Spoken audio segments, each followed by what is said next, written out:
Welcome back to the Tampa Explained series. Today we're going to talk about this area on the map, the north side of Pinellas County. Here we go.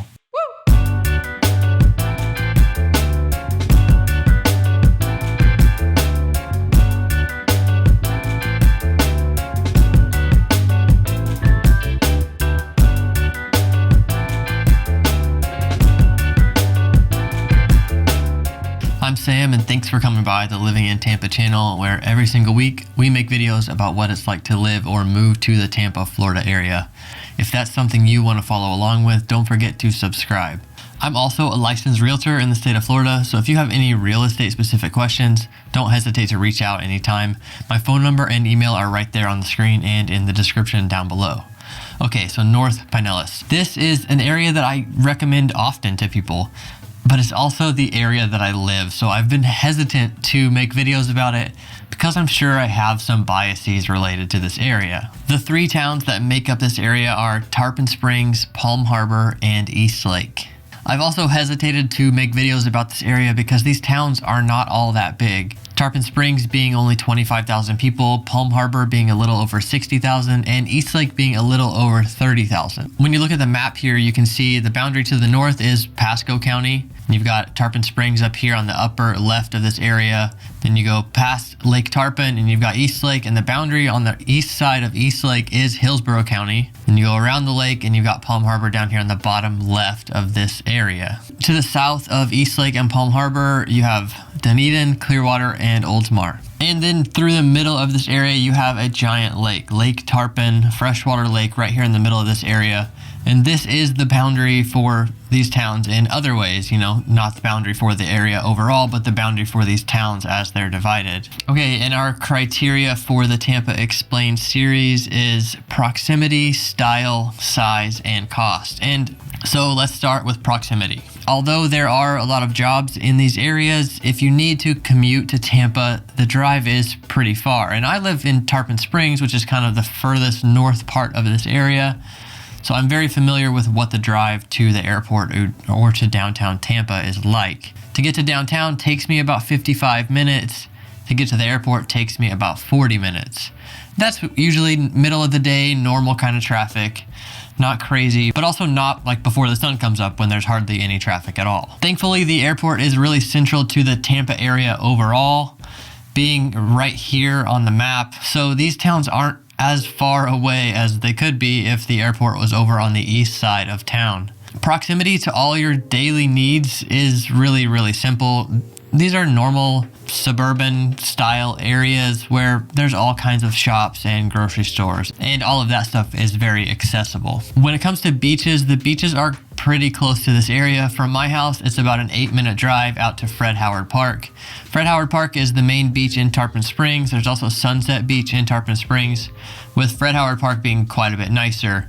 But it is a county park, so when you get out to the beach, you do have to pay to park. But the beach at both of these areas, you do have to drive out on a causeway to get out to the beach, with Fred Howard being a little bit further out there in the water. In Palm Harbor, there is a little beach in the Crystal Beach area, but it's really small and there's not much to it. If you're in Palm Harbor, you're typically going to go down to the Dunedin beaches, which are really accessible from that area. Okay, let's get into style. All three of these towns have pretty mixed styles, with East Lake being a little more homogeneous. But let's start with Tarpon Springs. Tarpon Springs is a very old town, founded in 1887, actually one of the oldest towns in the Tampa area, maybe even one of the oldest towns on the Gulf Coast. Because of the water access, because of these bayous that come into the middle of town, it was a very common early destination for northerners. There was a boom of sponging. Yes, this big sponges, the loofahs that you use, those can be harvested in this area. And when the Greeks heard about all the sponges here, they started sending their men to work here in the sponging industry. Eventually, Greek families came in, and it is a very, very Greek town. The Epiphany celebration, where the priest comes and throws the cross in the bayou and the young Greek boys dive for it, is a big deal every single year. Because of this old history in Tarpon Springs, there are a lot of older houses. I actually live in an older area. My house was built in '62, but it's one of the newest houses in the neighborhood, with a lot of these houses being built in the early 1900s. There are these neighborhoods that have some of this old, unique character and charm, even brick roads in some of these streets. But there are newer subdivisions as well, with a lot of booms happening in the 70s and 80s. But when it comes to Tarpon Springs, there aren't a lot of neighborhood HOA feel areas. As you go into Palm Harbor, you get a little more of those neighborhood feelings, but there is a lot of older homes as well in a couple of these communities near the water, one being Crystal Beach and the other being Ozona. And then into downtown Palm Harbor, you do have some older charm. And both Palm Harbor and Tarpon Springs have kind of unique downtowns with local restaurants and breweries that have sprouted up over the years and have made these areas pretty charming. There's also the Pinellas Trail that connects these areas very easily. And the Pinellas Trail goes all the way from St. Petersburg all the way up to Tarpon Springs. Eastlake is one of the newer towns in the whole Tampa area, and about 90% of it is HOA communities, a lot of those being gated. All right, our third criteria is size. And in terms of size, I want to talk about what it feels like. These towns, especially Tarpon Springs and Palm Harbor, mix together very easily. The border between them is not very clear, and if you're just driving through the area, you're hardly going to notice. There are a lot of things that make these towns feel very similar to each other with the home styles and things like that. And then Eastlake, the style of the community is radically different than these areas. It is very much more of a suburban feel, where Tarpon Springs and Palm Harbor feel a lot more like their own towns, like kind of small towns. Eastlake is a big area on the map, but so much of that is the Brooker Creek Preserve area. And there are a lot of houses that back up to this. And Florida is very cautious about building into these conservation areas.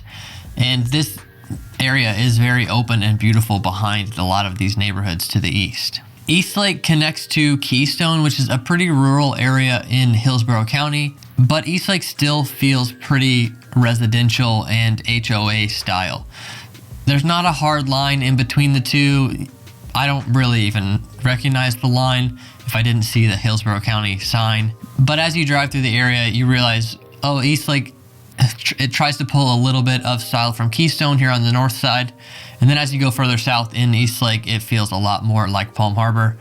And it's kind of a mix between the two areas. All right, our fourth criteria is cost. Because I own a house in the area, I am very familiar with the cost in Tarpon Springs, with a 3-bedroom house being right around that $350,000 mark, maybe a little bit higher. Another thing in Tarpon Springs that you have to think about is often flood insurance. A lot of the homes were built lower than the floodplain, mostly because the floodplain didn't exist when the homes were built. Now, newer houses, when they're built, are built up quite a bit higher, and it has a very kind of beachy marina feel in that way. In Tarpon Springs, there are a lot of houses with water access, and of course, those are going to get quite a bit more expensive. With the bayous in the middle of town, those houses having docks into the water, and then a couple other little canals that have docks at the houses. And all those docks can get all the way out to the Gulf. There is one bridge you have to get under, so if you do have a big boat or a sailboat, there are some other like not bridge locked houses available. And there are also a few big marinas in this area that service the whole area of Tampa. I'm always surprised how many people come all the way up to Tarpon Springs to get their boat dropped in the water and get out to the Gulf to go fishing or just to be on the water. If you are looking for the typical 4-bedroom house with a pool that's moderately remodeled, you're really looking around the $500,000 range in this area. And Eastlake is a little more of a premium area where houses just tend to be a little more expensive. And now I want to get into one of the reasons that makes Eastlake a bit of a premium area, and Palm Harbor. These two areas have very good high schools. Eastlake High and then Palm Harbor University High. Palm Harbor University High School is a international baccalaureate school. Eastlake is not as acclaimed, but they both have very high ratings. My wife grew up in Tarpon Springs and went to Tarpon High, and her perception of these schools was always that they were very elite. I mean, she finished at the top of her class at Tarpon High, so she wasn't so concerned about being at these elite schools, but they had that feel about them. And of course, a good school is very different to each family. These schools are good in like a very competitive college prep kind of way. I honestly don't know how good or bad a lot of these schools are. I'm typically just reading the same ratings you are, and I'm talking to parents that are moving here and choosing an area based on schools. One feature that stands out about Tarpon High is the marching band, and I can sometimes hear them practicing across town, but they are like internationally ranked. So if your kid is coming up in marching band, that might be a fun option for them. Tarpon Springs also was on Jimmy Kimmel years ago as maybe the worst mascot. Their mascot is a sponger, which is that diver with the big, copper and brass helmet. It is not a very intimidating mascot, to say the least. Okay, another one of the highlights of this area is Tarpon Springs. Tarpon Springs has an area called the Sponge Docks, which is where the spongers used to come in whenever they were harvesting massive amounts of sponges in this area. They still are harvesting some. This is a really cool area. It's pretty touristy and kitschy, but if you're visiting, it is a kind of a fun representation of the history of the area. For locals that live in the area, we don't really go down there very much. Tarpon Springs also has a big Greek Orthodox church, which is just right across the street from my office. Sometimes the bell is ringing and I can't record a video, but it is part of the culture. This Greek families, a lot of the families in the area are from one island in Greece. They have integrated their families in this town in a really unique way. Interestingly about Palm Harbor is technically an unincorporated part of the county. It used to be called Sutherland, and they changed their name to Palm Harbor years ago. I actually think Palm Harbor just sounds like an ad trying to attract New Yorkers down to the area. It's like the most generic Florida name possible. Some of my favorite areas in Palm Harbor are the downtown, because there are a lot of kind of open air cool restaurants, and then these older areas, Crystal Beach and Ozona. These areas have some pretty unique properties and are very close to the water. So in the beginning of this video, I mentioned that this is one of the areas I often recommend. Maybe it's because I live here and I know that I like it, but I also know the speed of life here is a little bit slower than a lot of the Tampa area. Once you get into Hillsborough County, it feels a lot more metro. Once you're down into Clearwater and St. Petersburg, it has the same feel. It gets a little bit sleepier up in these northern areas of Pinellas County. Thanks for coming by. I hope you found this information useful. Again, don't hesitate to reach out if you have any real estate specific questions. My phone number and email are right there on the screen and in the description down below. See you soon.